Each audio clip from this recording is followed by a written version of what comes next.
My D&D game. First, I'm gonna move. Well, let me get on. First, I'm gonna use. So I use something called Roll20, and sign in. You guys don't get to see my sign in info. All right, and so I'm gonna prep a little bit for my one game that I have going on. And so let me do this. So I can go display capture. There we go. So you can see what I'm doing now. So Roll20 is a really cool system I like to use for tabletop role playing. It's just kind of easy. Oh wait, hold on. Is it gonna make me use Google Chrome? That's fine too, I guess.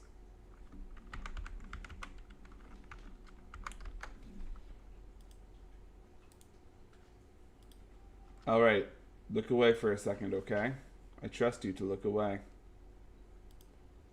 Nah, made you look away.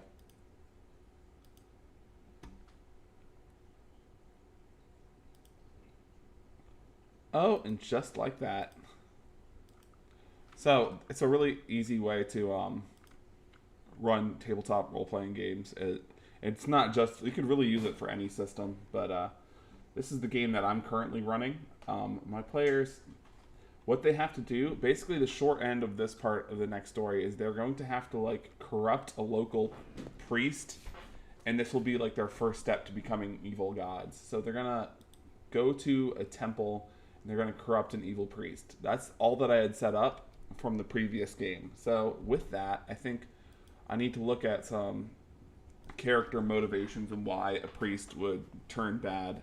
And looking at that, I was like looking at the Descent into Avernus, and they mentioned the fall of a Lucha Guard and why that fell. And I kind of like that, being that maybe the gods that you pray to don't answer you. And what does answer you? Evil instead. So I kind of like that, and I think I'm going to roll with it. I think, the theme of his good guy gods not answering. I think, let's look up random good gods. Actually, what I'm going to do is I'm going to pull up a Word document too, so I can have that to the side to write notes. Okay. All right.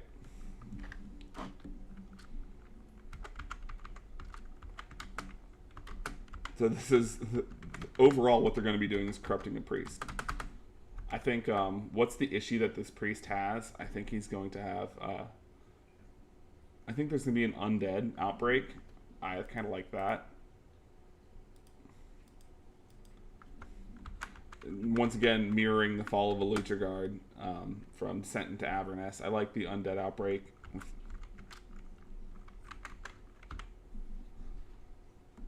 And then I'm gonna look up a random god of life for 5e.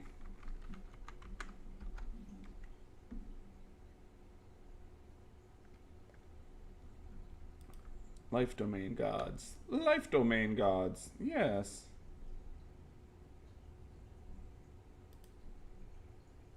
Goddess. I like that. Emanator. God of light. Okay. Sure. So I'm gonna go that.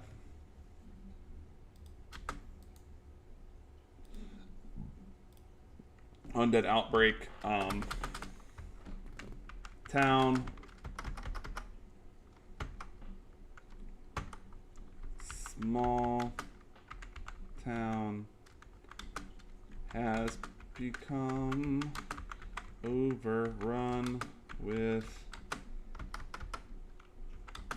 zomboys. I'm just gonna write zomboys. For the zombie stat block, I'm going to use the stat block that's mentioned. It's mentioned by I can't think of the guy's name. It's gonna bother me.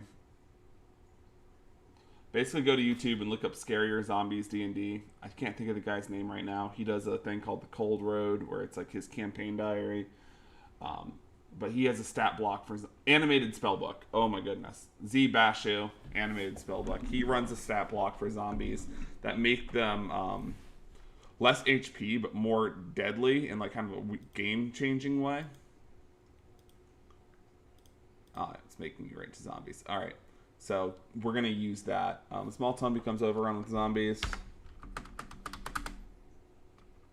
I'm going to say priest's son went to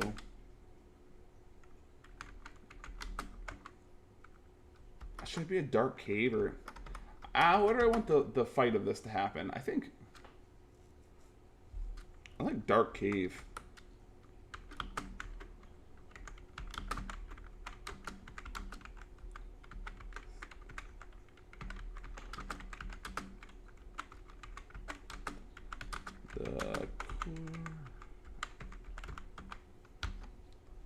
Alright, so small town, overrun with zombies, pre-sun. Went to dark cave to investigate the source of the corruption.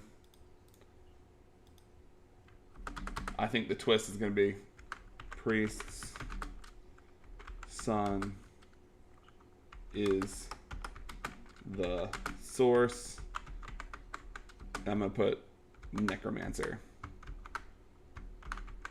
I think confronted with his son's betrayal, I think that's what will make the priest renounce his god, right? But necromancer obviously is going to do what necromancers do, and that'll cause some issues for the players. Now I'm going to write down some names.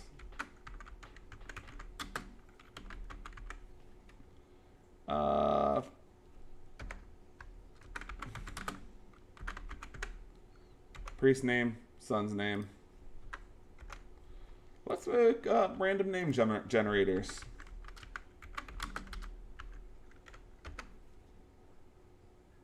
Let's be more specific. Fantasy.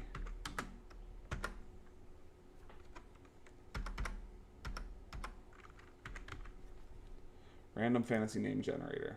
All right. So let's see what we're going to have here. Fantasy names. Just person. We'll do elf.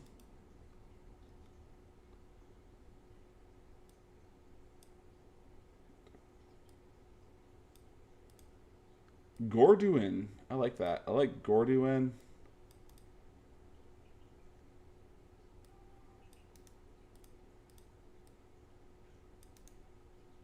Copy. I'm going to use that. I'm going to use... No, wait. Hold on. I'm going to take Gorduin. I'm not going to take the last part, though. I'm going to take Kiaris.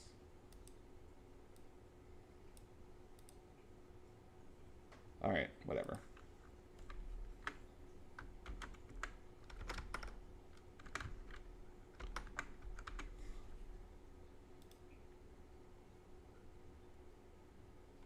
And then Siren. I almost write Cran. That's, I believe, in Cran's a character, I think, in whose campaign is it?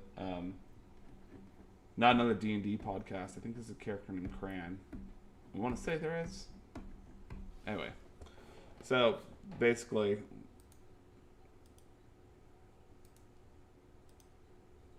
you know, this is going to be the this is just right here. This will be the crux of it.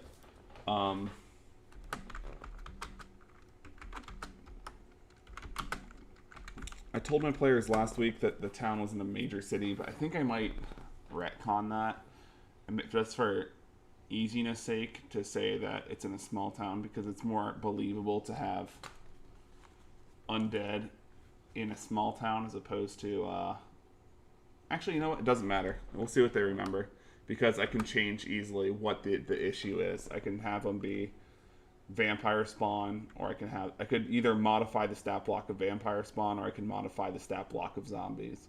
So if it's in a major city, I'll say vampire spawn, so that way they retain their intelligence, and it's not as obvious that they're undead. But if it's a small town, I could just say straight up zombies, and that people haven't responded to help them yet. Alright, so I'm going to go over to here. Now that I know what's going to happen, I'm going to look up some maps that I can use. I think Graveyard is a good It's a good old-fashioned thing to use. You're gonna go to the map layer. Map layer, map layer. It is the map layer.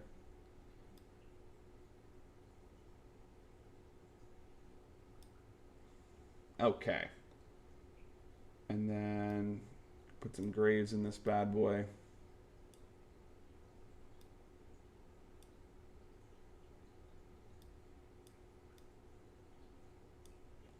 Yeah, make that look nice and spooky.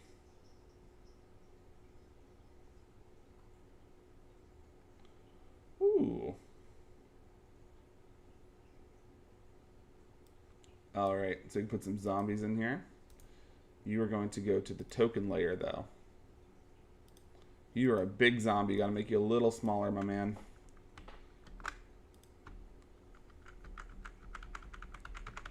And so the idea of these zombies, what makes them scary, is that the sheer number of them. They all have an 8 armor class and 1 HP. But the idea that every round, if you do something that makes noise, draws 1d4 more of them. And there's a DC 5 con save. And if you fail the con save on a hit, it deals, well, I mean, 1d4 of just bite damage. But also there's an issue with, you get the zombie. You get basically the zombie disease, where it's you lose 1 max HP every single day until you die and become a zombie. And it can only be fixed with a greater restoration. My players do not have, or a wish spell, I guess, but my players are not that high level, so they do not have access to greater restoration. They have lesser restoration, but that will not heal this level of hurt. And so I'm going to make a good little old-fashioned zombie horde. I make them very slow, too. I make them only move like 10 to 15 feet per round. No more than 15, just because the idea is that they're slow enough that where it should be, the ability to escape. And typically, I might put something over here for them to try to get. So that way they might try to get past them to run it. Because otherwise they'll just run away. Because you can always outrun the zombies. But let's see over here. I'm going to put the necromancer, I think, over here. The zombies themselves are not hard to take out. Like, they're easy to take out. It's just when there's enough of them, don't get bit. That's the issue to it. The necromancer, I'm going to give him a similar... Like, he's not going to have a lot of HP, but he's the thing that they need to kill. So he's the reason that's going to hold them into this area. I mean, I want to just have him just be alive long enough to make this challenging. But I don't want it to actually, like, TPK them, if that makes sense. I might use the artwork for the Lich, just because that's kind of cool looking. And I'll give him a slightly different aura so people kind of understand.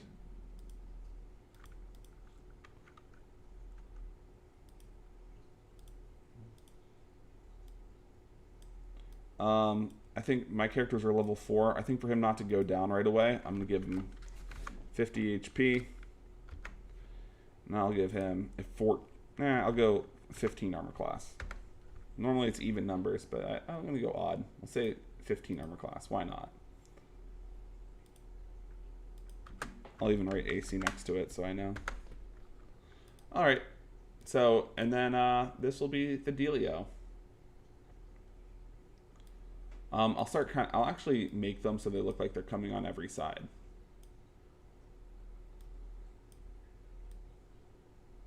And then I'll actually rotate them around a little bit. And then obviously this guy will have more around himself just to kind of protect himself. Be the meat shield, I guess.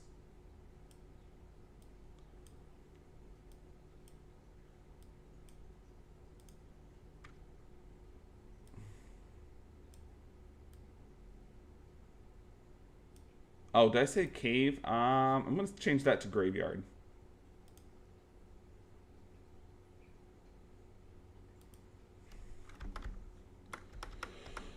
The graveyard. To investigate the source of the corruption. Alright, so easily I can change Now, if they ended up saying a major city, what I'll do is I'll just stylize these and say that they're vampire spawn and that they each have like a basic intelligence, but still when they have to serve only their master, you know. And I'll change him from being a canonically saying he's a necromancer to a true vampire.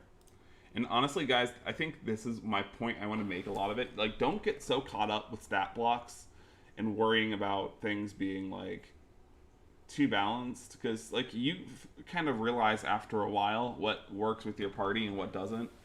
And, yeah, like, certain stat blocks, like, but if it's easier just to go make your own stat block. And the truth, and as long as you are staying, like, true to the stat block and you're not fudging the numbers later, like, you're fine, you know? Like, as long as you're not cheating that, like, this thing is going to, AC is going to stay 15, and it's going to stay at 50 HP, and if they one-hit kill it, then they one-hit kill it, but that's fine, you know? I think at that point, all these will either die or run away. So that's my point, I guess I want to make with this, is I don't get so caught up with, not getting so caught up with like, oh, I have to use the stat block for vampire spawn. Vampire spawn stat block is, and then because even the vampire spawn stat block would wreck most players. Like that many vampire spawn would wreck most people. So like you can change things and maybe use the stat blocks more for inspiration on your own stuff as opposed to like necessarily always being beholden to them. And that's how I run my games. If you don't do it that way and you find yourself enjoying the other stuff, then good for you, man. But like that's just how I play, and I think that's fair. I don't make things, as long as you are not changing stat blocks, I think that's what's important, right? Anyway, this is just a quick video I wanted to make showing how I set up. This game for me will typically run about 2 hours. I might throw in some extra things there, and I might actually look up like some random treasure for them too, but this scenario I have set up now is dangerous. They could die. Especially if I force them to make enough saves. I might lower the DC of the con save or strength. Actually, you know what? I think I might keep the DC save the same, but I think I'll let them choose either strength, dexterity, or con to make their saving throw in. That way they have more control over it. The original thing was going to be a DC 5 con save, but I think that might be too deadly. Because if enough of them get attacks on, like 5 of them attack you, and you roll the dice 5 times, eventually you are going to get a nat 1, you know. It's going to happen. Especially when there's more than 20 bad guys, you know. So, that could be an issue. But, I mean, if I change how, like, which they get to pick in, I think that might make that a little more fair. But if it's not fair, then we learn and we move forward, guys. This is just part of it. Anyway, I realized I haven't made a video in a little bit, so I wanted to get back on that grind. But that's how I run my games. So, you know. Anyway, it was really short. Like honestly, that was 20 minutes of prep work for something that's probably going to take about 2 hours to run through. A lot of it is improv too. I'm not gonna lie, I'm getting pretty good at improv. I know that I'm still like going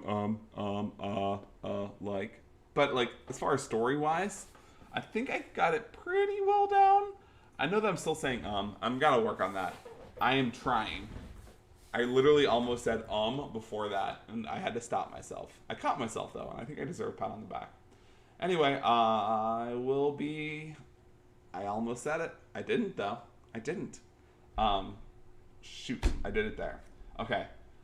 I might be streaming later with the actual game. So depending on my players, whether they want to or not, that's fair. We'll see. You know, so I might see you guys later. I might not. Anyway, it has been fun. We are going to hopefully create some dark gods in the